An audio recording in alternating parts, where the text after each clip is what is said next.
Top 10 of Anything presents My Top 10 Movies. Season 1 of a new miniseries where each guest builds their top 10 movie list and defends every pick. It's the ultimate movie challenge, just 10 films to define your taste, your memories, your life. I'm Pav, and together with our guest, we'll relive classics, uncover hidden gems, and maybe even stir up some debate. Let's get into it.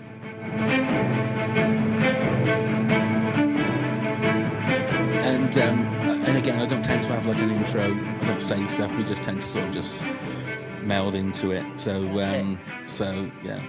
hello, here we are. Yeah, that was really just melding straight into it. That was. Welcome to, I think it's episode 5 of this spin-off series, My Top 10 Movies. And as I've said with every guest, that I've picked like my favourite people that I've been very lucky to speak to over the last however many years it is, whether it's with the This Country podcast, which will be prevalent in a second. But one of my favourite people to talk to, that is one of those moments that it is like I've admired her work on the TV, that it's like, oh my God, I kind of like know her now, and we're sort of mates because she sort of knows me. Ladies and gentlemen, it's Ruth Bratt back again. Hello, Ruth. Hey, hello. It's so lovely to have you. I can't believe you still want to talk to me about anything. She's a wizard on the computer, everyone. If you've got problems with your computer, she can sort it out by literally doing nothing. Pressing a few buttons and going, oh, well, that seems to have sorted it. And she'll charge you £65 an hour for that as well. So well done, Ruth, for a start on that. How are you? How are you since we last chatted? I'm all right. I'm, noodling along. I'm a bit tired because, so when was it? Last weekend? The weekend before? Weekend before. We did our 50-hour improvathon. Oh, my God. Where we improvised for 50 hours straight. And was that like in front of an audience, or you just did it? Yeah, in front of an audience. The same audience for the whole 50 hours? Some people stay for the whole thing. Yeah, we sold out of weekend passes. So I think we always had like about 20 people in, no matter what time. Moly. They're not always awake, no. But they're there. I've done a couple of years on the trot. I did it for my own, like, not my own charity, but for Stroke Association and cancer research. I did a 24-hour podathon. Oh, I remember that. Yeah, you came on the first one, didn't you? For an hour. Yeah, for an hour. That's right. Yeah, and that was fucking hard work. That was right. When you hit the wall for that, you really hit the wall. So you really do. Yeah. I take it you're not on stage. For the whole, you are on stage for the whole 50 hours. You're there for the full. So it's like a soap opera. Right. So it's scenes are called by the director, who is also there for the full 50, or the directors. We had 2 this year, and they call like this character and this character meet in this place, and then whatever happens, and then we basically just keep track of the storyline, which this year was obviously. I mean, every year is slightly bonkers because everyone's very tired. Yeah, I can imagine. But yeah, so you're there for the full 50. So each episode, it's done in episodes, and each episode is sort of 1 hour 45, and then there's a 15-minute break for, grab a bit of food, go to the loo, get some sunshine if it's daytime, have a shower. Yeah. Just to freshen yourself up a little bit. Brush your teeth. Yeah. Change your pants. All that. When I did the 24 hour, I know that it was around about, I think I started at 8 at night on the Friday and finished at 8 on the Saturday. And I know that it was around about 11 o'clock, 12 o'clock the following day. So I don't know how many hours that is, but that was when I hit the wall. At what point on a 50 hour? So there's a few points that you get. You hit it more than once. Yeah, because you get 2 nights. Of course. So 2 overnights. So the second night is the worst. We call that the gates of hell, the sort of Saturday night, Sunday morning. So this Saturday night, Sunday morning, one of the directors left and went to bed, and so Adam left and Ali took over. And because basically your perception of everything is really skewed. And so because I I couldn't marry the place that I was looking at or that I was in with the place that we'd started. We definitely started in a different theatre. So I was like, oh. So my brain, to make sense of it, was like, well, Adam's still running the improvathon at the original theatre. We've moved somehow to another theatre and we're running a secondary one in tandem with it. So then when Adam came back in the morning, my poor little brain couldn't square the circle. I couldn't make sense of the reality that I'd created and the reality that was. So that was the gates of hell. That was horrible. But at 30 hours, so when you've been awake for 30 hours, you can't censor yourself. Right. So that's the biggie. It's what they sometimes call lizard brain. It's where you can't control anything really. I mean, you can up to a point, but you don't have, your emotions are very close to the surface. Everything you think comes out of your mouth. So that's when the joyful stuff comes, but it's also when your brain is going, everybody hates you, Oh my God. So we're always like, there used to be a sign that we'd put up that was like, if you think everybody hates you, you're just tired. What a great mantra. That's a great mantra to live by. It really is. If you think everybody hates you, just you're just tired. Go and have a little snooze. Yeah. Because you feel much better. Wow. I mean, that is monumental. So I'm assuming that once you get to that point, then that is portrayed in the storyline of the soap as well. Sure, you can't stop anything from coming out. No. I mean, I spent quite a lot of time, there was a chaise longue and all the pictures, me and my mate Jamie, are just us on the chaise longue. We didn't even bother. Just like, there was one bit where I was sort of directing from inside the scene, and I was just basically lying on the chaise longue with my eyes closed, but every now and then going, and then I had to have a sleep. So I had 2 hours at it was really weird. I had 2 hours at about 2:00 on Sunday afternoon. On stage or backstage? Yeah, well, backstage. I'd fallen asleep in the corridor, and heavily asleep. And because I don't know if I've ever talked to you about this, but because I had a brain hemorrhage a couple of years ago, when I don't arrive on stage, everyone goes, "Whoa, what's up in the room?" And so they were like, I wasn't there, and they were like, "Oh my God!" And it was fun. I was just asleep. Oh my God! No, you never said that. I mean, I never said that. Yeah. No. And this is going to be probably a really stupid question, but has that helped or hindered your skills of improvising? It's an interesting one because they don't know. It was a very weird. It's a very random event, and it's very rare, and they don't really know why it happens or really what the effects of it are. So a lot of the stuff that I have now, they're like, oh well, it could be permanent, or it could just be like that was where the bleed was. And so when I first went back, it was really difficult. Not externally, I don't think anyone would notice it, but for me, it was like there was an extra step in my brain. So whereas before I've always improvised very unconsciously and just kind of done it. Yeah. After it, there was definitely an extra step. And now when I'm more tired, I don't have the stamina for it that I used to have. So I will kind of be like, I can't process information as well. And I can't process noise as easily. So I'll get to a point where all noise is too much noise. Yeah. Like, I mean, some people they say I have to go now, sorry. When they have like brain injuries or whatever, they come out and then they end up talking with an Australian accent or they know a different language. You became like a computer whiz. So that's amazing. Exactly. That's what happened for me. Yeah. I tell you what did happen. When you have to have all these cognitive tests afterwards, and they came in and they do them all, and a lot of them you can't do because you're just like, my favourite one was they came in, they're like, can you take 7 away from 100? And I was like, yeah. They're like, and can you take 7 away from that? And I'm like, no. And then and it kept going, and I was like, guys, I couldn't do this before the brain hemorrhage. No, like I couldn't do it. For God's sake, don't ask me to be here at 2:30 because I'll be here at 3:00. Exactly. And they kept saying, what day is it? And it was because we were up in the Edinburgh Festival. And I was like, I genuinely don't know. But I've been at the Edinburgh Festival. You never know what the day is. You wouldn't have a clue. I haven't got Scooby. So, Oh dear. yeah. And we were saying that we met the first time when you very, very kindly came on our This Country podcast, the WTAF. Episodes still up online, so if you want to listen to them, by all means do. And when I was really bad at the quiz.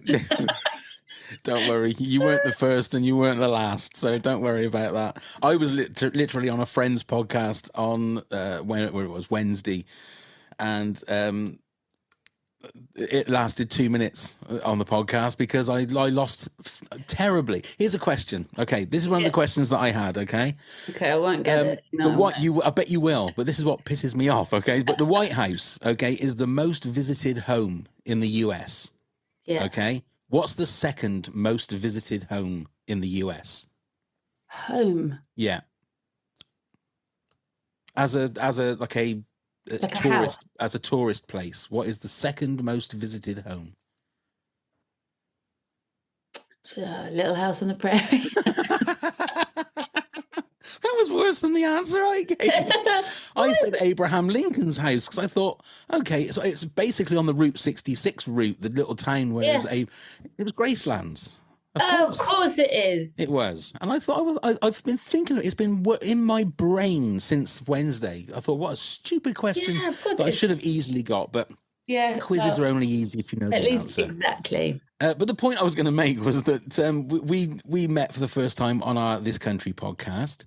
And it was only last week that I found out that the current Argos catalogue adverts that are running now, it's you and Charlie as the characters, the voices. Yeah.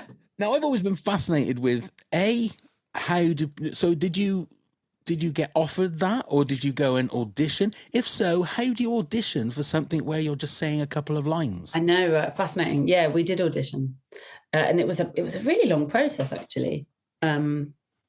And weirdly, so I went in, I don't know if they even know this now, but I went in, I'd been in hospital, not because of the brain, because of something else. And 2 days after I got out, they were like, there's this audition. I was like, right, come on, Ruth.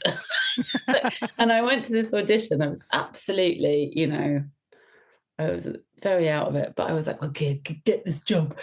And thank God I did, because it's really been like a godsend, given, that I couldn't do improv for like 6 months or something. Yeah. 2 years ago. And but what instruction because you're playing like a girl doll, aren't you? Yeah. So what instruction do they give you? It's really intriguing because they kind of they kind of give you, so they are using our faces for some what's the word? Welcome to my new brain. For like mocap, that kind of, but without like mocap. So literally, we're just doing it and they're filming us.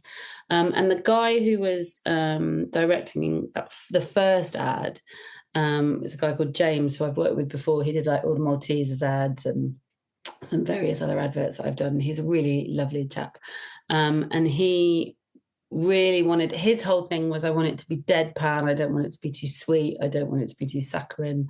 So I think I auditioned with about 3 or 4 different men, and so partly it was like chemistry reading, and partly it was like, I think often it's just, can you take the direction that they're giving you, and can you make your voice do the thing that they want it to do, and I mean, it's funny because a lot of people don't know it's me, and I'm not really putting on a voice. And that's the weird thing. I would never have known, obviously with Charlie, because I know Charlie so well, and he's got the same kind of accent as me. And the one thing with Charlie's accent, and I think our accent, is it always sounds like you're taking the piss with whatever you say. Do you know what I mean? It just is, because that's the kind of, it's, I think obviously Charlie maybe accentuates the accent a little bit more. But I thought, oh my God, that's Charlie. I never in a million Sundays thought, oh my God, that's Ruth. Which is really strange, because when I read that, and that's why I thought I'd ask you first, because I thought if you'd have gone, oh no, that's bollocks, that's not me, that's somebody else. But so again, so we just you're recording it with him in the same room. Yeah, so we tend to. I mean, every now and then we've had to do it separately, but yeah, we're basically in the same room, and we're sort of making each other laugh as much as possible. He's very funny. He is a funny very guy. funny man. And how was it after being a fan of this country to finally, was that the first time you'd met him? It was the first time I'd met him, yeah. Yeah, it was really nice. And because we've got a lot of people in common, because, you know, the comedy world is pretty small, especially, you know, so often we'll be like, oh, you know, and yeah, so it's been really lovely. He's such a lovely chap. We have such a nice time. Yeah. and you know, we're like, hey, I never thought I'd get sort of really deep into commercials and stuff. But, I know, right? But do you film like one or record one at a time, or do you record batches of them and then have to go back in? Depends what they've got with the scripts. Right. So the way that they do it is they sort of have us for however many adverts have been. So it's however many radio, however many TV, however many like online, you know, they have like a set number. And then we just go in every now and then when they need to do a new one. And because we did all the idents as well, I think there's different idents and stuff. So you tend to do like a chunk, and it will be like, right, we're doing the radios today, and you'll get through, you know, however many radios you can get through in a couple of hours. But yeah, I mean, it's pretty, you know, it's pretty easy in that it's, you know, everyone gets on. It's a really nice team. Yeah. And I take it there isn't any room for improvisation with that. Oh, yeah, a little bit. Yeah, we're allowed to, you know, we're allowed to say different things, and, you know, we're allowed to try out different stuff. I mean, obviously, it's a lot more tricky in commercials because there's compliance. Of course. But there's, you know, and there's also like you know, the client will want certain things said. Like certain things have to be said, you know, because you're selling a product rather than just monkeying around on it. Yeah. But yeah, there is like a little bit of room for, us putting our own spin on it. I mean, well, Argos, if you want to come and sponsor us and have Ruth and Charlie doing a little bit in between at the start, then by all means do. That's fine. Okay, so we're here. This is a little bit different than your appearances here before. We're just concentrating on your favourite movies of all time. Firstly, how hard was it to collate your top 10? It's really hard because, so here's my admission. I am terrible at remembering films. Right, okay. Awful. To the point that I was chatting to my ex once, and I said to him, oh, what was that film that we saw? And he went, what? Well, I'll need more than that. And so I started describing a film, and he went, right, no. And then I continued, and in the end he was like, Ruth, that's 3 films. That's 3 different films. All mixed into one. Just put them all in one film. And I went, oh, well, it would be a good film if that was the one film. Like, it wasn't even a trilogy of the same film. No, it wasn't even. It was in the same genre. Right, okay. But it wasn't the same. No. Okay. No. It was far enough away that you'd be like, mate, well, come on. This is going to be interesting then, isn't it? I mean, we've already had Ashley Maguire that gave us 22 movies in her top 10 because she was having 3 at number 6 and 2 at number 6. So there's a few extras on here. That's fine. I've got no problem with that because Ashley kind of broke the mold on that. So I'm more than happy because I know how hard it is. It's like we were saying before, it's a very personal thing. Now, I've found that I looked at my top 10 that we did in our episode, and there's at least 2 or 3 that I would now put in. So it changes all the time. Sure. So and I watched A Real Pain yesterday. Oh, right, okay. And I was like, oh, that might go into because it's really good. I think I'd have to watch it again to. Yeah. So the way I've done it is, like, what are the films that I've watched multiple times, and then yeah. You know, I find that's a great one, and also one that if a movie you come across on TV that you'll stop and then just watch the rest of it as it goes. Yeah, exactly. You're like, oh, this is halfway through this one. Yeah. Watching. Yeah. Yeah. Yeah. Right then, Ruth, kick us off with your... And you've got them in order, have you? Well, a kind of. You know, I put what I think is my top fave. Yeah, that's fine. Number, and the rest I've just kind of written down and gone, oh, I think that's probably... I mean, we could have a mishmash of 27 different movies for Exactly. I mean, so I will say, so I've left out the musicals, because we did musicals. That's true. So you already know about The Sound of Music and Singing in the Rain and all those so we can take that as read that they would be in there. Mary Poppins would be in there, all of them. Of course. They'd all be in there, because I'll sit and watch those anytime. Yeah. Like, when that's really, it feels like this weekend is the weekend for it. Like Easter weekend is where you sit down, you suddenly go, oh, it's some weird musical. I'll sit and watch that, Yeah. Do you remember they used to play it all the time? That's Entertainment. Do you remember that? Yes. And it was MGM, like a kind of MGM thing? Yeah.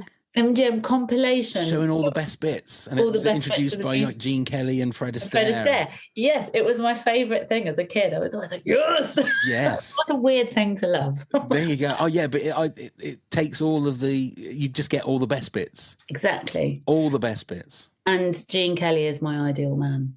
Is he? Yes. Yes. See, I've said it before. Like Fred Astaire and Gene Kelly are, like, I think, two of the probably the greatest dancers ever. Yeah. But Gene Kelly, I love Gene Kelly as well. Like Singing in the Rain. I can't remember the movie, the one when he danced with Jerry the Mouse. Was that Anchors Away? Oh yeah, Anchors Away. Yeah. It was brilliant. But the thing was, he didn't look like a dancer. Exactly. He was short, quite squat. And I thought, well, I'm short and quite. I mean, I can't dance like no one can dance like Gene Kelly. But the way he did it, he didn't. Fred Astaire was all a lot of flair and grace, whereas long limbs, debonair, and then Gene Kelly's like a bulldog that comes in and just. But he's so. And that so I saw the footage of him and his brother. Was that the other time? It's just like there's a mirror between them. Amazing, isn't it? Unbelievable. But okay. Yeah. Kick us off with your number 10. The Scarlet Pimpernel. No one's ever seen it. Oh. It's amazing.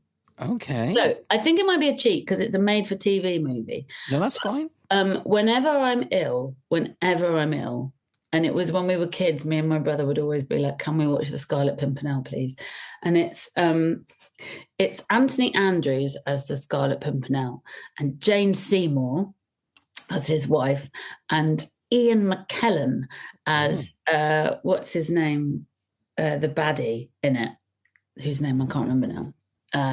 Is this from 1982? I think so. It's absolutely brilliant. Chevalin? Chevalin. Okay. Something like that. It's absolutely incredible. I highly recommend it. Me and my brother still, like, if something goes wrong, me and my brother will say to each other, "Oh, Percy, what have I done?" Because that's what she says when she realizes she's betrayed him. And there's a lot of terrible acting, and there's a lot of really great acting, and yeah. Is that where they seek him here? They seek him there. Those Frenchies seek him everywhere. Yeah. Is he in heaven or is he in hell? And it's always that damned elusive Pimpernel. Yes. And at the end, Jane Seymour says, "My own elusive Pimpernel," and then they snog. And it's brilliant. It's brilliant. I've given away a spoiler there. It ends happily. Oh, that's fair enough. Because that little bit always reminds me of Only Fools and Horses. When it's the damn elusive Chateau, so there's a different bit in that. But so, okay. And we loved it so much that when, and this is so long ago, Donald Sinden did the Scarlet Pimpernel on stage. It was a play. Because me and my brother were so obsessed with this movie, my parents were like, well, let's take him to see the Scarlet Pimpernel. And I think we enjoyed it, but we were really sad that it wasn't the one that we knew. Right. But we loved it. And there was a bit in it, I remember, God, I haven't talked about this for years. There was a bit in it where they made ratatouille and a guy like slit open a rat and pulled out his guts, Very funny. And I remember on stage, like, we were like, me and my brother, like, just loving it. Who played the Jane Seymour version on? I can't remember who played it on stage. It's Donald Sinden was the only one I had ever heard of. Oh, right, okay. But they were probably famous, but I was like 8 or 9. I mean, my parents took us to very weird stuff when we were small. Like I was thinking about the films that my parents showed us, and I remember when we were about 12, my mum was watching My Beautiful, or maybe younger, 11. My mum was watching My Beautiful Laundrette, and she went, "Yeah, you can watch it if you want." I went, "Fucking hell, mum!" Like, she just didn't really. We weren't allowed to watch EastEnders, but we were allowed to watch, My Beautiful Laundrette. Yeah. I mean, my kids were like 6, 7, and 8, and I was letting them watch Gimme, Gimme, Gimme with Kathy Burke, and I watch that now, and I'm horrified, thinking, I used to let my kids watch that. I know, but the thing is, like, all the stuff that they don't understand really does go over their heads. Yeah, yeah. We used to watch the young ones at my friend's house when we were little, and watching it back, I'm like, whoa! But we didn't. We just thought it was silly men being funny, like a cartoon. Yeah, it was like a cartoon. We didn't get any of the. But the Scarlet Pimpernel, I highly recommend for like it's a really good rainy afternoon when you've got nothing else to do or you're not feeling very well, because it doesn't tax your brain. No, I watched it when I was recovering from the brain hemorrhage, because I didn't have to think, which was really lovely. Like, I can just watch this. I watched a lot of like really like easy stuff. Yeah, like I watched all of the House of Elliot. Do you remember that? I do remember that. Yeah, I watched all of that, and I was like, wow, it's not as good as I remember, but the first season is good. So as a TV movie, then, is it all like wobbly sets and stuff like that? No, I mean, it's pretty good. It's pretty good. Production values, actually, and for the time. I mean, obviously now when you watch it on HD screens, it's like but it's no, I mean, it's pretty good. It was all on location, and okay. It was when they used to spend money on made for TV movies. Well, this is it. See, what a rip roarer to start us with. Oh, it's a goodie. Scarlet if Pimpernel. You haven't seen it, the Anthony Andrews Scarlet Pimpernel. I'm gonna have to look and see if it's on. It might be on YouTube, mightn't it? I think it might be. Yeah, I think I bought it on. Did you? Line. Yeah. Wonderful. Good start. Good start. Go on then. You're number 9. Number 9, Little Lord Fauntleroy. Oh my goodness. I know, right? But these are all things that I watch when I'm like, I've watched over and over again, and I watch when I'm feeling ill, or and like, it's, again, things that me and my brother will quote at each other. So which version of it is that you've got? So Little Lord Fauntleroy, the one that I have, it's got Ricky Schroeder as Little Lord Fauntleroy and Alec Guinness. 1980. And Connie Booth as his mum. Wow. And then there's people like Patrick Stewart, like as the groom, and like people now who are super famous, and they're like, he's the groom, like, and Alec Guinness is incredible in it. Ricky Schroeder's delightful in it. What a great child actor he was. He was really good. And so we went to see it in the cinema, I believe, and I threw up everywhere. That's the story my mum likes to tell. I don't remember it at all. But we all love Little Lord Fauntleroy, and we just love it. Yeah. And again, it's like all the things that you can, you can quote. Like there's a bit where, I'm not going to give it away. I'm not going to give any spoilers because it's a great story. But there's a bit where a woman goes, "Why, you dirty double-dealing spoiler!" And we used to say that to each other a lot.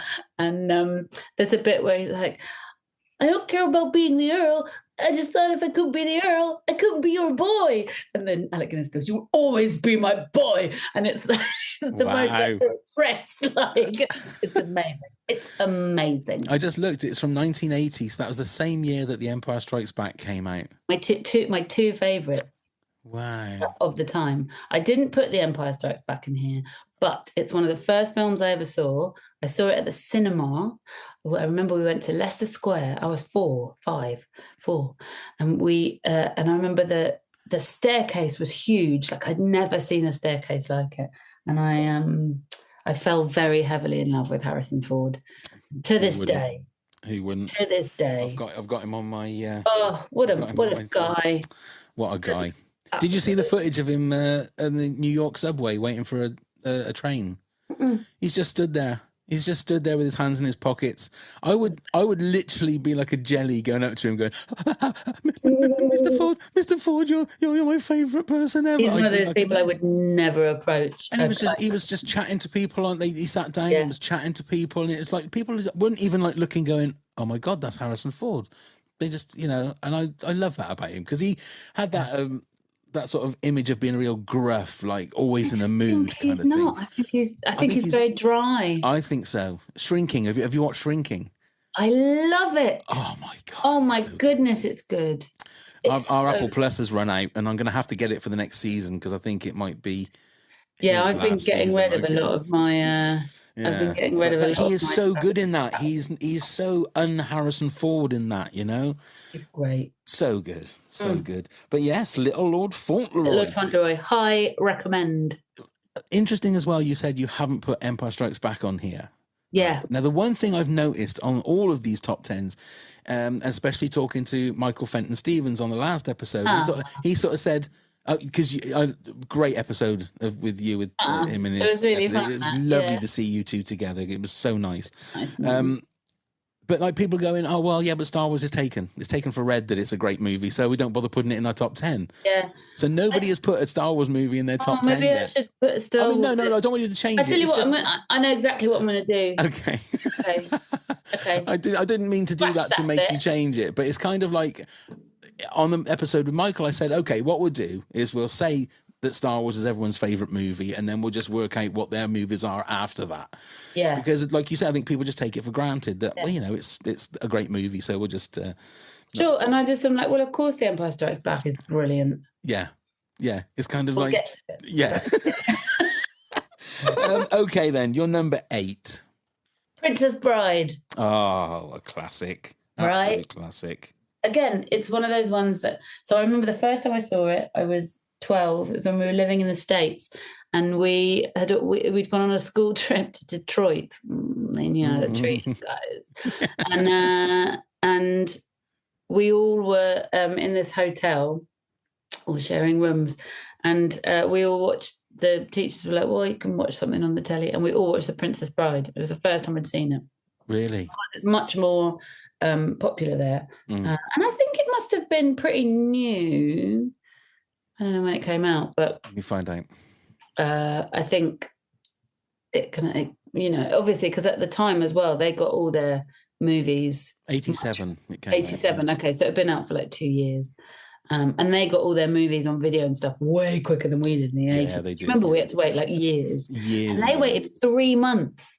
3 months before it went into Blockbuster. Yeah. And I remember we went... Me and my brother... Even the cinemas, it would be 6 months. Or right? Before. Yeah. Yeah. And me and my brother were like, boo! Like, watching all these things on video, thinking we were like, because we'd never experienced anything like it. So, yes, The Princess Bride. And I just remember it was like one of the first sort of American sleepover style things I'd ever done. Because sleepovers weren't really the thing. Like, you didn't have, when I was, it wasn't a massive thing. You had a friend over to stay, but you didn't have lots of friends over. And no. But I remember us all like piling into this room and all watching The Princess Bride, and it's got everything, that movie, though, hasn't it? It's got everything. Absolutely. I mean, also, like, I've noticed a lot of my films are like rom-coms. Or romances in some way, and I think I love those. I love that. I love love. Yeah. Oh, I love love. Good. Great. Everybody should love love. Yeah. I think it's because of the fact that it's one of the funny, well, not one of the funniest movies, but it's got some amazing funny bits in it, amazing quotable bits. Yeah. My father was in Montoya. Yeah, exactly. But there's so many quotable bits in it. But it's just a great swashbuckling romp as well. It is, yeah. And again, like my brother Fairbanks and all that. Yeah, and so me and my brother will quote this one to each other. And like I remember in lockdown, my dad texted me and my brother to tell us that The Princess Bride was on. And he was like, "Are you watching it?" Like, yeah, we are, Dad. Because he knew how much we loved it. So I think, it has lots of sort of lovely memories, and it's swashbuckling, and and Kerry Elwes is just, but everyone's lovely in it. Yeah. Everyone's so great in it, and it's so funny for what it is. Like you'd think, why is this as funny as it is? With the man with 6 fingers and the terrible Prince Humperdinck, and it's just so funny.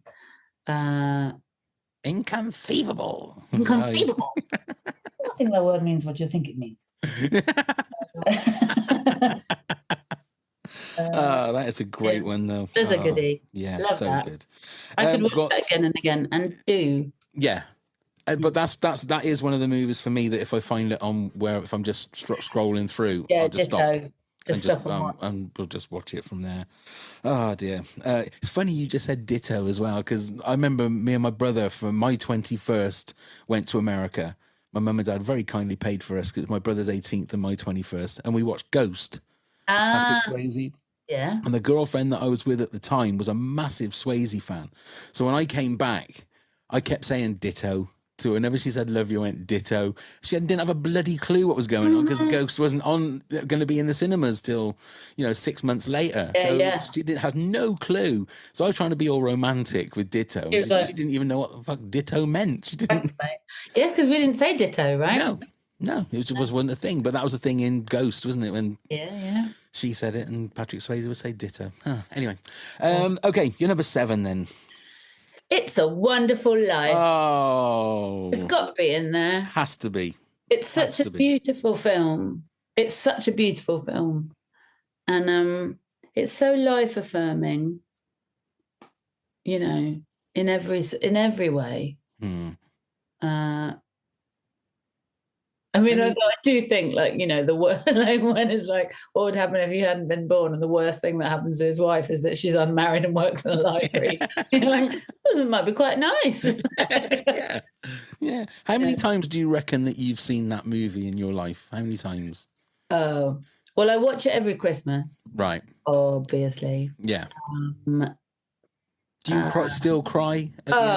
Every time. It's a magical thing. I am a massive weeper, by the way, in film. Same. Not in life, but in films. Anything will get me. I got just anything. Yeah. And because I was thinking, when I was trying to think of movies, I was like, what are the ones that make me cry? Because that to me is a really good sign of a good, something. But I always cry watching It's a Wonderful Life, and I cry at weird bits. I cry at the bit where they, just where they sort of realise that they love each other. Mm. That makes me cry. Yeah. I love. Yeah. It is crazy that movies can do that, even though exactly, you can quote the movie and you know every beat and you know every musical cue, but it's that moment when Donna Reed realizes that all the people are coming, and she sort of clutches it to that, and that look on her. It gets me every single time. I'm just thinking about it. Yeah, I know. No, I've got all shivery. My brother, the richest man in town, and that. You think, Jesus. And that's what it is. It's classy acting as well. Yeah. It's really they knew how to act then. That's why they really did. Yeah. It's a different time. Different time. I mean, no, probably there's things wrong with it, and but I just love it it's like a blanket. Yeah. And as I've said with a lot of movies recently, it's one of those movies that should never be remade. Just leave it alone. Leave it alone. Never. You get movies that have similar themes to it and stuff. They have the same blueprint, but don't ever say, don't remake it. I don't think anything should be remade. No. Make up something new. Come on, lads. Yeah. There's so many ideas in the world. I agree. Make up a new one. Yeah. Go on then, you're number 6. American Movie. Have you ever seen it? American Movie? Yeah, it's a documentary. Have you never seen it? No. Oh my God, you will love it. You will love it. So it's about these 2 guys. It's about this guy who's always he makes movies, makes his own films. And it's a documentary following him trying to make this movie called Coven, but there's loads of arguments about whether it's Coven or Coven. It's very funny. And so he has a friend who sadly died not that long ago. His name's Mike. And he's just this really sweet guy who's a little bit bumbly. He's very quiet. He has this nervous little laugh. And then at one point, I'm not going to spoil it. Everyone should watch it. But one thing he does, one of the most surprising things that I think I've ever seen. And I remember I was watching it with a boyfriend, and he laughed so hard in the cinema. He had to stand up because he couldn't. His body was like he had to stand up out of his chair because he was laughing so hard at this moment. It's like a really beautiful film about kind of delusion, but also like people trying to make, just trying to live a dream of some description, whether they have the ability or the the money or the whatever, and they just want, this guy just wants to make a film, and his life is a mess, obviously, and he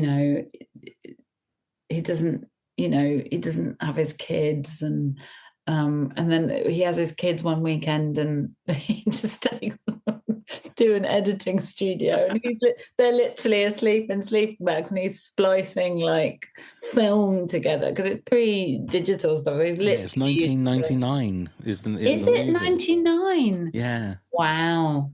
And Mike Shank is the guy you're talking about. Mark Borchardt and Mike Shank. Mike Shank.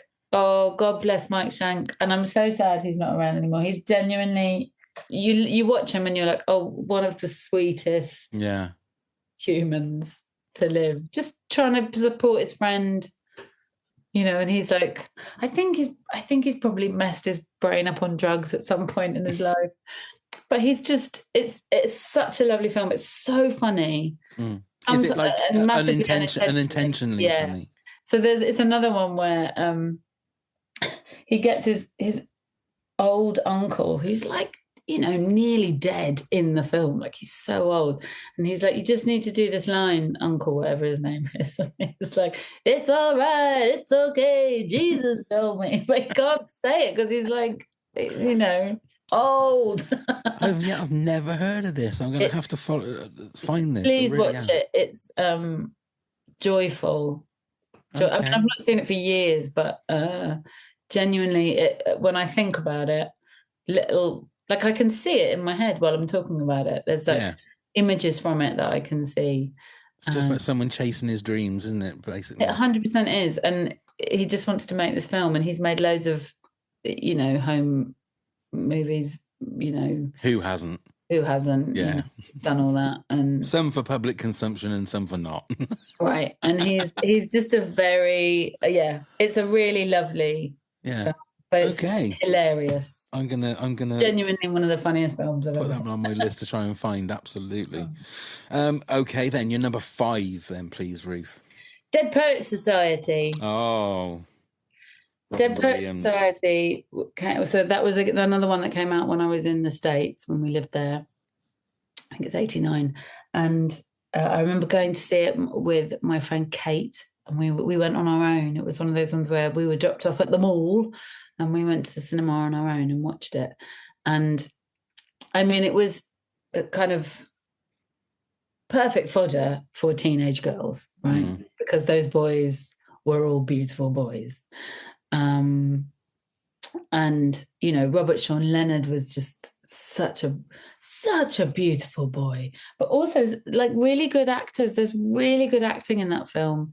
And it's one of the films that I think kind of tethered Robin Williams in one of the best ways, because he was either anarchic or he was saccharine, right? Yes. And sometimes too saccharine. So you'd watch films, you'd be like, oh God, like they were too much. But that and what was the one? The Fisher King. I can't believe I put the Fisher King down. There you go. There we go. Dead Poets Society and the Fisher King. I was going to say you can make it a 2 for if you want. Yeah, so I think both of those like utilize that sadness in him and that ability to plumb that, while also allowing for the funny but also the funny was held, you know. So in Dead Poets Society, when he's being funny, because there are bits where he's clearly being funny, but it's not too much. Like it doesn't overwhelm, and you don't see him coming out. It's still the character doing it. And I think it showed what a great actor he was, as opposed to being this wacky, sort of silly voice and manic and and all of those kind of things. Actor. And you know, and everyone in it is great. All the baddies, you know, the sort of bad. You're like, yeah, well, of course they're like that. That, you know, of course the headmaster is trying to keep hold of things, and of course, you know, the father is, you know, wants his son to be a doctor or whatever he wants him to be, doctor, I think. You know, and then, you know, it's just heartbreaking. And you watch, you know, Ethan Hawke is so good in that film, and you know, is this sweet kid, and it's the saddest bit is when, you know, he's really come alive.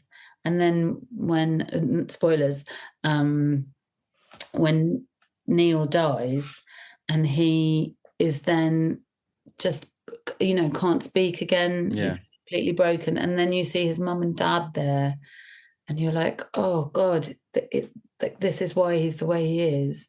And also he's just, you think he's made all that progress and it's all going to go away. It's all going to be grabbed away from him. You know, he doesn't have that, you know, the two people who give him permission to be who he is are gone. And you're like, oh. And then one of the ultimate sort of weepy moments with Captain, my captain at the end. Oh. Yeah. That's a film that I literally spend the last half an hour just weeping. Yeah. Just openly weeping. Yeah. You know. And then you have to be a heart of stone if you don't. You'd have to have a heart of stone not to weep at that. Same with Fisher King, actually. Yeah. You know, it's a beautiful story about love. These are all about love, right? Yeah, yeah, because you love love. I love love. Yeah. Society is about love as well. Like it's about, you know, not romantic love, but it's about. Well, I mean, It's a Wonderful Life is ultimately I love. Yeah, Princess Bride, the ultimate love story. The ultimate love story. American Movie is about love. Yeah, yeah. Stay with me, Ruth. Stay with me. Come on. Because if you start crying, I start crying, and it's going to be a pain in the ass to edit. And really is. Okay, then. What's your number 4? This one's really about love. Okay. Truly, Madly, Deeply. Oh, right. Alan Rickman. Yeah. Yeah. What a film. What a film. I love it. Yeah. Again, I could sit and watch it every day probably. Partly for him. He's so classy. What a classy actor. Anything he's in is good. Like, you know, An Awfully Big Adventure. Have you ever seen that? I may have seen it, but a long time ago. And it's where Hugh Grant was cast against type at the time and was playing a baddie. Right. That was when I went, Hugh Grant's a much better baddie than he is a romantic hero. He's a really good baddie. Alan Rickman's just too great in that film. Juliet Stevenson's brilliant. Michael Maloney, you know, again, like it's about how do you, and I think, it's about somebody dying and how you move on from that. But I feel like it's about how you'd move on from anything. Like, how do you move on when something's gone, and that you do sort of sugarcoat it and rose tint it a bit, and you know, and like the interesting thing of him when he comes back as the ghost, and she has to live with him, and she has to remember all the awful things, and she has to remember, you know, she has to deal with he's really cold, like, all of that stuff. It's mad when you think of someone like Alan Rickman. That's an amazing 3 years that he had. He was Hans Gruber in 1988 in Die Hard. Then he was in Truly Madly Deeply. Then he was the Sheriff of Nottingham in 1991. I mean, and they're three. You wouldn't think so that's the different. same actor playing Right. those three characters. And that he can be so. Like, I loved him as an actor because he could be so bad, like the baddie. Yeah. He could also be. I mean, imagine like you get the chance, you play baddies, but you also play Jamie. Heartthrob. Heartthrob. Yeah. The man that everybody loves, along with Michael Maloney. Everybody loves that character as well. You're like, oh. And can you believe it's nearly been 10 years since he passed away? That's crazy. Nuts, isn't it? Absolutely. And, like even like, and I don't like the Harry Potter films. That I will watch them when they're on because I never remember them, and I'm like, I don't think I've seen this. Are you telling me that you're not trying to get onto the TV series because they're casting at the moment? Oh, I think that ship failed. Yeah, they'd never cast me. Look at their casting. Like they're casting like, super famous, isn't it? I know, but it's all names. It's all about names these days. No, I'm joking. But I would never get into that. But I think when you watch him as Snape, especially at the end. Oh my God, how a man can just in one word like rip your heart out. He was so economical. What an economical actor. And especially in those movies, like when you watch them back after you know what happens and what his character is, it's so new. It's so nuanced, his performances, because he was classed as he was the villain in the first 3 or 4 movies because that's what everyone thought. But if you look back and you know what is going on behind his eyes, you can see it. You can see it in his face, what he's actually feeling. And it's a fascinating performance. I'm not that keen on the first few. When they got really dark at the end, I was really interested. Yeah. I don't like it goes on for too long, basically. I want them all to be edited down. Cut it down, lads. We don't need all this. This is all extraneous guff. Let's just have a 10-minute Harry Potter movie. It'd be fine. It's just Snape. Yeah. The Snape adventures would be good. Yeah, the adventures of Snape. Yeah. That sounds better. Yeah.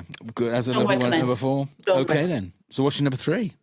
Now, this is where... So there's a few films that I love that maybe haven't aged well. Okay. So, like Airplane. Oh. Which is fucking hilarious, but has some stuff in it that I'm like, ooh.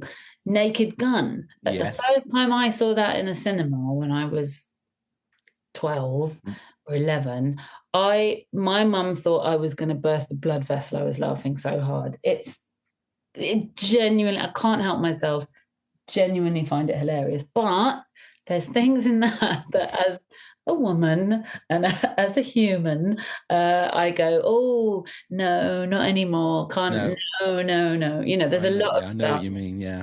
And this one is one that I was like, this is genuinely, this would be number 1 if it weren't for these problems. I love this film, and I said to my friend Lucy the other day, she was staying over, I went, oh, we can watch it and you can see it. And literally in the first 5 minutes I went, oh God. I reckon I know what movie you're going to say. I really don't think you will, but it's the Philadelphia Story. Oh, right, okay. No, yeah, you thought I was going to say like a comedy. What did you think I was going to say? I thought you was going to say Blazing Saddles is what I thought you was going to say. I mean, that one is another one where you go, oh no, and I know they're making fun of the thing, but you're like, it's not ironic anymore. Ooh. It's just because you said like Airplane, and then you said, I thought I'm going to naturally go into... This is why Philadelphia Story really surprised me, because with Naked Gun and Airplane, you go, yeah, sure, of course. Yeah. So the Philadelphia Story, number 1, it's got Cary Grant, Katharine Hepburn, James Stewart, right? I mean, what? And they're all amazing. In the first 5 to 10 minutes, Cary Grant basically hits Katharine Hepburn. Oh, and right. You go, and it's done as a ha ha ha, and you're like, oh no. This hasn't started well. It was really awful. And I was like, I don't remember that. And then there's a bit later where Katharine Hepburn's very, very drunk. And it's basically a kind of slut shaming exercise. I was like, oh, Lucy, I'm so sorry I've made you watch this. Oh, God. But it's still one of my favourite films. It's so lovely. Again, it's about love, you know. So Katharine Hepburn and Cary Grant are divorced there, and she's getting married. She's like a high society woman getting married to, I believe the musical version is called High Society. And she's getting married to a new man, and it's the weekend of her wedding, and her ex, Dexter, comes and is there, and Jimmy Stewart is a photographer or a journalist, I can't remember, and he's there for the wedding as well. And she's obviously marrying the wrong person, and she should be marrying Dexter. And again, it's one of those ones that I quote all the time. I'm always saying, oh, she was terribly, which is how she talks about, there's a ship, there's a boat, there's a yacht or something. She's terribly, I don't know what it means, but we say it a lot. So I take it, because the ultimate question I always find is how hard or easy can whoever I'm talking to separate the art from the person or the art from the time. Right. You seem to be a little bit sort of uneasy, but you'll still watch it, but have that like almost through parted fingers. You will watch it. Yeah. So I can separate it because it is a product of its time, and it is. You know, of course, there are some people that just will not watch. They'll go, no, I can't watch that because it is and also racist, homophobic, sexist, whatever. Yeah, generally, if it's racist, I have a much harder time with it. I'm like, well, I don't think it needs to be seen anymore. But then something like Blazing Saddles, though, with the whole joke is about the racism. That's the whole. That's why I watched it with my wife. My wife was horrified. She goes, "How can you laugh at this?" I said, "Because that's the point. That the comedy is because they're they're being racist. That's the whole point." Yeah, they're really tricky things, and I think because I think partly it's because things have changed so much. I'd say in the last 15 years we've had like a wild change in what's acceptable and what's unacceptable, and what we're comfortable with and what we're uncomfortable with. I mean, it was absolutely necessary and it needed to happen. Yes. But I think there's been a really, because it's been a slow, and then the last 15 years, the number of things that we're aware of as white people, generally speaking, we're more aware of way more stuff than we have been, and rightly so. And I think, it does make these things harder to watch. Some of them you're like, and also like the reason I find a lot of the sexist stuff more difficult, because the violence against the woman is very comedic violence. Like he kind of pushes her in the face and she falls backwards. It's like, a full palm, so it's not a slap, it's not a punch, it's not it's a kind of, but still unacceptable. But because of the way it's played, you're kind of like, okay, I see what the joke is. But I think what makes it difficult and what makes a lot of these things difficult to swallow is that I grew up in the 80s and 90s when those things were societally reinforced. And, so I have a lot of stuff things that I accepted when I was a teenager or a young adult that my friends' daughters are like, what? Like, absolutely unacceptable. And you're like, oh yeah, it is unacceptable, isn't it? But it's so internalized when you've grown up with it, so strongly reinforced by society, that it becomes quite, I don't want to use the word triggering, but you're much more aware of it, I think, as you're like, oh, this used to be all right. This used to be okay. I used to think this was okay. And it's against me. And I used to think it was all right. Yeah. And that to me is really telling about a lot of these things, that we sort of say they're okay. And then you're like, oh, hang on. Because I thought about Bridget Jones. But it was very interesting, and this is where I find Bridget Jones fascinating. So I remember reading because it was an article. It was a weekly column. Oh, right. Okay. That's how it started. Yeah. And I used to read it. I used to think it was hilarious. And then had the book and then watched the films. And someone was writing about it recently, about the new one and about all the old ones. And they were like, oh, we can't watch these films anymore because they're all about a woman being fat and blah, blah, blah. And I was like, that was the point. Because the point was not that Bridget Jones was fat.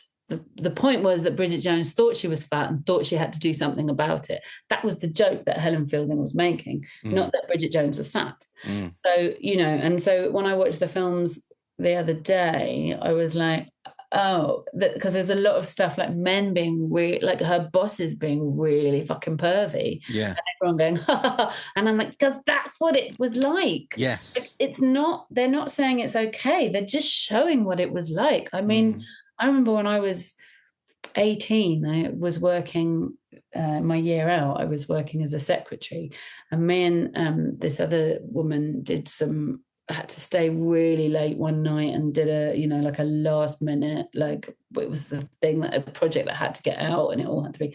So we'd stayed really late, and the boss came in the next day with a gift to say thank you, and it was a voucher for lingerie. And I was like, I don't think this is appropriate, John. But that was what he thought was appropriate. What are the two women? They went late last night. Let's give them a voucher for lingerie. No, I'm not. And also because I was like, well, I'm not buying it now. But that was like what was accepted and what we all thought was okay. And, and I think... So when I see these things in film, there's part of me that's like, I feel like they should still be there because it does reflect the world that was, and we can watch it with different eyes, but still be like, but that's what it was like. Like, and it's how intention is everything, right? And the other thing is like there's people say sometimes like there's a storyline, it's so ridiculous that if you wrote it in a movie, you wouldn't think that it was something that was true. Right. But you can turn around and go, well, actually, no, that is exactly what it's the same as like watching Mad Men and thinking, my God, people smoke and drank all day in the 60s when they were in the office and they were, slapping the secretary's asses or, all that kind of stuff. And that was... Sorry, go on. No, I was just going to say, and that was exactly what it was during that time, same as you're talking about. Yeah, and it's very recent that it's changed. Yeah. Like I remember everyone was smoking in the office when I was working in offices. Yeah. Which is, not that long ago. Like, when they brought in all the smoking bans and it was like, I remember we were going to school and there was a smoking carriage on the train. And if you wanted to smoke on your way to school, you would get in the smoking carriage, then you'd smoke on your way to school. If the teacher said you smell of smoke, you'd be like, well, I was in the smoking carriage. Oh, it's ridiculous to think that there was a non-smoking area in an aeroplane. I know! As if that's going to make any difference. You're all in one tube. Exactly, breathing the same air, so it's not going to make any difference. Okay. So I still think the Philadelphia Story is worth watching. Well, that's fair enough. I mean, I think I've watched High Society. I didn't realise Philadelphia Story was much better. Right. And also, I had the information about the Philadelphia Story, and playing on IMDb, it just showed that shove. Yes. And it made my eyes open a little bit wider when I saw it. I thought, actually, like, oh! it's a little pause away from a punch. It's pretty violent. Pretty full on, isn't it? I wasn't expecting to see that. No, you're not expecting that. I was going to say it makes me want to watch the movie, but not in that way. Not that I'm hoping I'm going to see more of that. There's not a lot of that. No, it's just that I'd be intrigued to see what the whole tone of the movie is if something like that is in it. Right, it's much gentler. Good, thank God. But if that's the first 5 minutes of it, my God, it'd be like Rocky. I thought, Jesus, what is this movie? Film with me. Oh, God. Rocky was from Philadelphia, so I thought maybe it's a prequel about his dad or something. I don't know. Okay, you're number 2 then, Ruth. So my number 2. So this is where I've put Empire Strikes Back. Oh, right. Okay. I didn't mean for you to change your top 10. No, I know. I'm just going to let my cat in. Sorry. Okay, no problem. He's scratching at the door. Your famous cat. My famous cat. Hi, buddy. Yum, yum. Eat that. He's a poor little thing. He's had a fight, so he's got scars on his ears. Oh no! Beautiful ears. Yeah. So I put The Empire Strikes Back in here because it's the same reason that I've got the other one in. So I've put in the Lord of the Rings. Right. The first one. Okay. The Fellowship of the Ring, I think that's called, isn't it? Yeah. No, that's surprising. Sorry, no, that's surprising. Right? Because you're talking about Harry Potter and how fucking long those movies are. Jesus Christ, when it comes to Lord of the Rings. I fast forward it. To what bit? To what bit do you fast forward? My favourite bit, and this is why it's in there, it's just for this one moment. Okay. Because I could watch it for the rest of my life and be happy. And I think it's why I like The Empire Strikes Back as well. Like The Empire Strikes Back, it's an amazing film. Plus it's got Harrison Ford, obviously. I do think The Lord of the Rings is good. I think a lot of it's really good. I don't like the director's cut. I'm like, grow up, edit. Yeah. Like you don't have to keep everything in it. No. Peter. No. Some stuff can go. I went to see Lord of the Rings with a boyfriend, and we were sitting watching it. And the bit where they get to the inn at Bray, the prancing pony, and Aragorn is sitting in the corner, and then he lifts his head. And when he lifted his head, I had an involuntary vocal reaction. I went, oh my God. And my boyfriend was like, oh no. And he's so beautiful. I literally couldn't stop myself from making a noise. It's one of the most perfect shots. Just because you've got the bit before where he's all covered and, you're like, oh. And it's one of those ones where the reveal is good, because I remember watching The Mandalorian a little bit, and then when he took his hat off, it's not a hat, The helmet, yeah. The helmet. When he took his helmet off, I was like, oh, that's who's in there. Oh, really? Yeah, I wasn't like... To be fair, because he was all sort of sweaty and bloody, wasn't he? He wasn't... He didn't have the long hair over his eyes like Viggo Mortensen did in that moment. Went, oh, okay. Whereas when he lifts his head, you're like, oh, of course he's Aragorn. Of course he's Strider. He's so perfect and beautiful. So perfect and beautiful. So you just... But I only like him when he's dirty. When they clean him up... There's a quote. When they clean him up for the end of it and he's getting crowned and all that. Yeah. It's not the same. No, not interested. No, his beard's all properly... It's not straggly and... When he's a bit grubby, I'm like, oh, yeah. Grubby old Aragorn. I feel like we're learning a lot about Ruth Bratt, the woman, today. I know. But this is the thing. Like, I'm not interested in the king. I'm interested in the guy who can, build fires in the woods. Yeah, you want the grubby little guy in the corner, don't you? And he might be able to do some carpentry and stuff. Oh, I'm sure. I figure he might be good at DIY, Aragorn. I always feel that Aragorn could fit a plug. Exactly. Do you know what I mean? Yeah.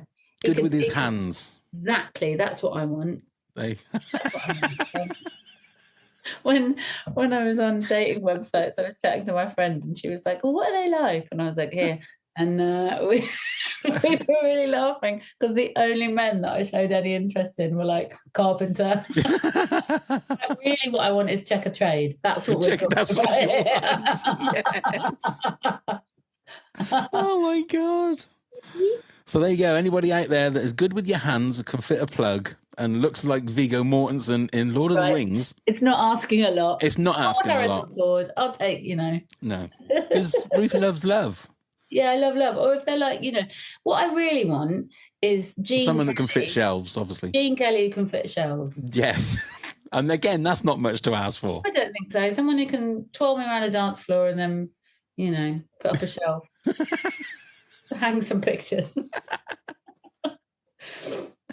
Well, that's all that to say this. That we're now at your number one.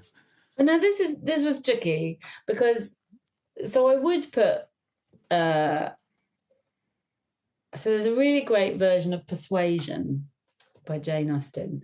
But I think I don't think you can get it anywhere at the moment. It's like a made-for-TV movie. It's got Kieran Hines and Amanda Root in it. And it's really beautiful. But I didn't put it I thought about putting it. That could have been my number one, because I could watch that over and over and over again, particularly that version of it. It's a really beautifully done version. And again, it's all about love. And it's about this woman who is in love with a man, and she's persuaded not to marry him because he doesn't have any prospects. And then years later, he comes back from war, and she meets him again, and, you know, typical, you know, Jane Austen, all sorts of stuff goes on. But it's really, it's, again, for the acting, it's one of the best. So it's either that one, but I didn't put it in because I was like, I don't think anyone can get hold of it. Right. And it's beautiful if you can get hold of it. I've been trying for ages and I can't find it. Right. It's not online anywhere, so. But it's great. Okay. But if I can't have that one, or maybe I can have that one. Maybe this you can have that one. We'll put that one in there. Too. When Harry Met Sally. Oh, there you go. The ultimate rom-com. It's the perfect rom-com. Yeah. That is one that if ever it's on, no matter what time, I will watch it. I just think it's beautiful. I think it's perfect. It's perfect in every way. Yeah. I think Nora Ephron is a freaking genius. And if you've ever read some of her books, she's so hilarious. There's one about, I can't remember what it's called, something about her neck. She's so funny. She's so funny. And the lines in that film that I live my life by, like the one that me and my friends always say is, you're right. He's never going to leave her. He's never going to leave her. I say it all the time because it's like, you're right. And I'm not your consolation prize. I have actually said to a man. Have you? Yeah. Was that before or after he was putting the shelves up? yeah. You put the shelves up and then I'll dump.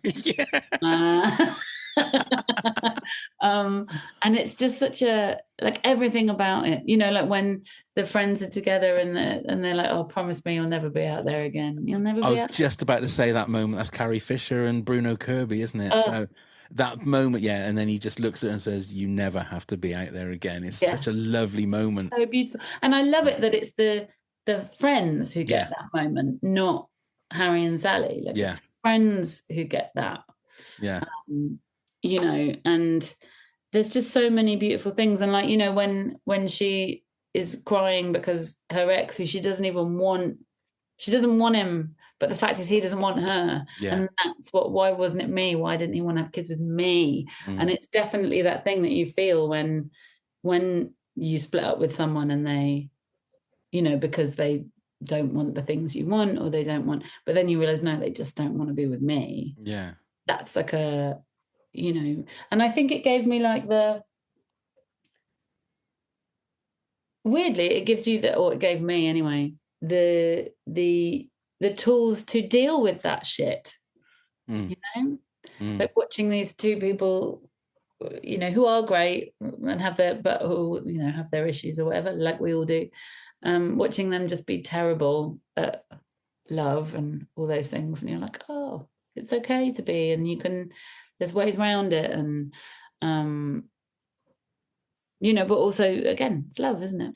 When you realise that person is the person you want now to start now. Yeah, and that Billy Crystal, it comes over the whole movie as this superficial kind of guy, but then at the moment when it needs to be at the end, you know, he shows Sally that he's not, and he just lists all these things that he loves about her, even the stuff that would drive other people crazy about, you know, salad on the side and the on the side, and that movie is a lot more than just I'll have what she's having. 100%, and it's a lot more than, like, it's why I don't like, you know, when they're like a rom-com and there's like a kind of, it's a bit like chick flick, you know, there's like it's sort of belittling it in a way, and you're like, this is so much more than that. Like, it's witty, it's really fucking clever, it's so funny, and it's so heartfelt and meaningful, and it's much deeper than than I think you could give it you know, people could give it credit for. I'm not a fan of rom-coms, I must admit, because for that reason, they all seem to be the same kind of thing. But that one's got a little bit more. It's Rob Reiner again, isn't it? Rob Reiner directed that one, I think. It is, yeah. Which he directed Princess Bride. It's a great movie. But this is the thing, like, you know, a lot of rom-coms are genuinely terrible, and I watch a lot of them now, and I'm like, you know, like, so when I was ill, I watched a lot of them because they're easy, but they're bubblegum for your brain. Yeah. But the good ones are more than that, and they're thought-provoking, and which is why I like Persuasion as well. Like, it's very thought-provoking about, you know, the longevity of love and what that is. And there's actually, Netflix have done a newer it's a kind of modernized, you know, like they modernize everything now post Bridgerton, but it's actually not bad. It's got what's her name, Dakota, is it Dakota Fanning? No, Dakota's wrong. Okay. Is this when Harry Met Sally or Persuasion? Persuasion. Who's the woman who's in 50 Shades of Grey? Oh, Dakota Johnson. So it's got her in it, and Cosmo Thingy, who was in I'm good at this, aren't I? Cosmo Thingy, who was in Shogun. Cosmo Jarvis. That's it. And it's lovely. It's quite well done, because I think the story holds up to it. Persuasion holds up to Richard E. Grant, Henry Golding, Ben Bailey Smith. Yeah, it's not as good as, for me, the Amanda Root Kieran Hines one. No, you know, which has got people like Simon Russell Beale and Sophie Thompson being brilliant, and you know, it's got everybody. It's one of those, but it's really good. It's really good. Right. And again, like, you know, you can dismiss, or people can dismiss, those sort of costume drama love things, but I think they're more than that. Like, they're about, you know, it's same with When Harry Met Sally. Like, you're talking about, you know, how humans interact with each other. Yeah. And why things don't work, and the misunderstandings of, you know, and we've all done it, right? Where there's someone who you have a thing for, and then the misunderstandings come in, and then that's gone. And how often do you get that second chance to, you know, make that work?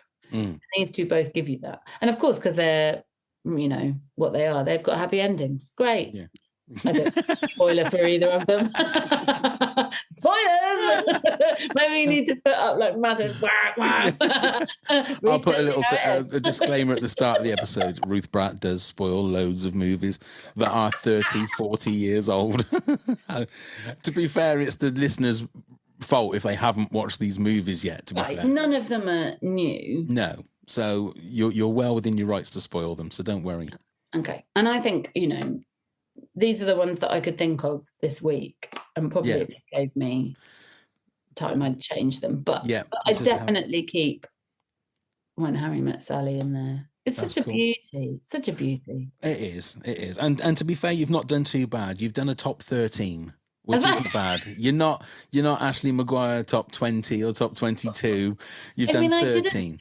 I didn't do a lot of my like black and white faves. So what would be your main black and white, apart from It's a Wonderful Life, which obviously is black and white? Life and Death of Colonel Blimp. I'm not even sure if that's black and white. Have you ever seen that? I haven't, but somebody else mentioned that one. So it's a goodie. My friend took me to see it. He was, because I'm so bad at movies, my old housemate was like, I'll take you to, because he loves films and he's like a real buff. He was like, I'm going to give you a film education. And so he showed me, like there was one day we watched a terrible film, and he left halfway through it. We were just sitting, and I was like, why am I watching this, Sean? He was like, yeah, I'm not really sure. He didn't leave you in the cinema. You went with him. Okay. Yeah. But when we went to see Life and Death of Colonel Blimp at the theatre, and it was so lovely. It's such a great film. Yeah. I'm also a big fan of A Matter of Life and Death. I love To Have and Have Not. Have you seen that? I haven't seen that one. That's a goodie. Or is it called To Be or Not to Be? I can't remember. There's one about, it's like a bunch of people in the Second World War, but they're actors, but they're also like spies. It's really good. Oh, right. Okay. This is part of my problem, is that I can never remember the names or anything. I mean, I could have given you like 7 films. I was just about to say, all those descriptions then could have been 27 different films, all just with different scenes. But yeah, I love all those. But do you feel on paper that with that top 10 or top 13 that you're happy with that? I'm happy with that because they're ones that are sort of meaningful to me. Yeah. They're the ones that I go back to time after time. They're like my comfort blankets where I can just go, oh, that's lovely, isn't it? I love that feeling that you got those movies that you can rely on. They won't let you down. There's some in there that I haven't watched for ages. Like I haven't seen Truly Madly Deeply for ages, so I think I might try and find that today. There you go. That will be my evening's entertainment. There you go. My job's done. An American movie. If you watch any of them, please. I'm going to look out for that one. Definitely. I need to try and find that one. Yeah. Because I love the documentary. Yeah, I kind of want to watch Philadelphia Story now. Please do. Yeah. It's much better than that. Just that shove. The shove. It's really aggressive, isn't it?